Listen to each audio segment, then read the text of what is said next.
स्वर्गीय दिबा पाटील यांच्या जयंतीनिमित्त नवी मुंबईत प्रथमच भव्य रोजगार मेळाव्याचे आयोजन करण्यात येणार आहे। आपल्यासोबत बातचीत करण्यासाठी माजी खासदार संजूजी नाईक आहेत। सर, TV9 मध्ये आपलं स्वागत आहे। खरं तर नवी मुंबईत पहिल्यांदाच आपल्या नेतृत्वात व तसंच प्रकल्पग्रस्तांच्या नेतृत्वात भव्य रोजगार मेळाव्याचे आयोजन आपण करताय, काय सांगाल? प्रथम मी TV9च्या सर्व दर्शकांना नवीन वर्षाच्या शुभेच्छा व्यक्त करतो। माननीय लोकनेते दिबा पाटील साहेबांच्या जयंतीनिमित्तानं मागच्या वर्षी पनवेल या ठिकाणी हा रोजगार मेळावा झाला होता। मागच्याच वर्षी नवी मुंबईत घेण्याचं निश्चित झालं होतं। त्याचाच एक भाग म्हणून 13 तारखेला महारोजगार मेळावा, महामार्गदर्शन मेळावा या ठिकाणी होणार आहे। याच्यामध्ये सिडकोच्या माध्यमातून कुठले कुठले रोजगार उपलब्ध होणार आहेत, त्यांचे कुठल्या प्रकारचे त्या ठिकाणी पदं असणार आहेत, नवी मुंबई महापालिकेच्या माध्यमातून कुठले होणार आहेत, MSME मायक्रो स्मॉल आणि मीडियम या विभागाच्या अंतर्गत कुठलं होणार आहे, कौशल्य विभाग जो महाराष्ट्र सरकारचा आहे त्यांच्या माध्यमातून कुठलं होणार आहे। आणि आम्ही एक वेगळं फोरम आमचं जे आहे, जे इंडस्ट्रीच्या माध्यमातून आहे की त्यांना कुठल्या प्रकारचे या ठिकाणी लोक लागणार आहेत, अशा सर्वांना एकत्र घेऊन पहिल्यांदाच आम्ही हा प्रयोग करतो आहे। मला विश्वास आहे की या ठिकाणी अनेक कॉलेजेसना आम्ही बोलवतो आहे, त्यांच्या प्राचार्यांना बोलवतो आहे, प्रोफेसर्सना बोलवतो आहे, तशाच पद्धतीनं अनेक इंडस्ट्रीना बोलवतो आहे की कारखानदारांना, ज्या लोकांना आपल्याला या ठिकाणी उद्योग स्थापन करायचे आहे, उद्योजकांना कुठल्या प्रकारची लोकं पाहिजेत, त्यांची आत्ताची म्हणजे आज जर 10 वर्षापूर्वी ITI NCTVT टर्नर फिटर होता, तो आता ITI NCTVT टर्नर फिटर आता राहिलं नाही।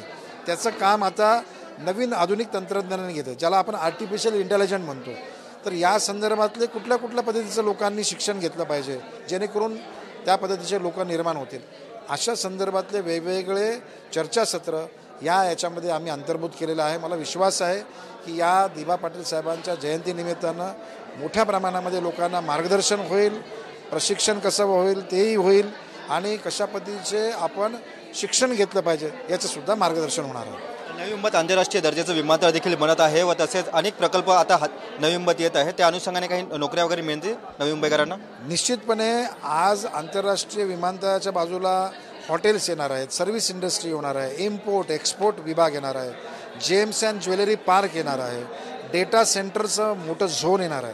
त्याच्यामुळे कमीत कमी 5 लाख लोकांना रोजगार उपलब्ध पुढच्या 5 वर्षात होणार आहे। आणि त्याच्यामुळे ते 5 लाख रोजगार निर्माण होताना आपल्या लोकांना, स्थानिक लोकांना इथलं कसं होतील, मग तो प्रकल्पग्रस्त असेल, तो स्थानिक म्हणजे या शहरामध्ये राहणारा कुठलाही स्थानिक, तो कुठल्या जातीचा, धर्माचा, पंथाचा हे नाही आहे, तो इथला नवी मुंबईचा रहिवासी आहे, याला सुद्धा याचा निश्चितपणे फायदा होणार आहे। या रोजगार मेळाव्यात खरं तर कुठल्या संस्था असणार आहेत? या रोजगार मेळाव्यामध्ये आपल्याला बँकिंग सेक्टरमध्ये ICICI आहे, स्टँडर्ड चार्टर्ड आहेत, सिटी बँक आहे, या ठिकाणी TCS आहे, त्याच पद्धतीनं वेगवेगळे स्टार्टअप इंडिया, ज्याच्यामध्ये लहान मायक्रो स्मॉल आणि मीडियम ज्या लोकांनी मागच्या 5 वर्षात उद्योग सुरू केलेले आहेत, अशा लोकांना नवीन रोजगाराच्या संधी देण्यासाठी ते लोक या ठिकाणी येणार आहेत आणि त्यांना कशा पद्धतीचे लोक पाहिजेत ते या ठिकाणी सांगणार आहेत।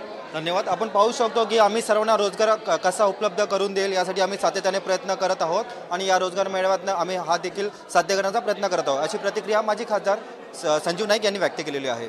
कॅमेरा पर्सन दिनेश दिवेसह मी रवी खरात, TV9 मराठी, नवी मुंबई।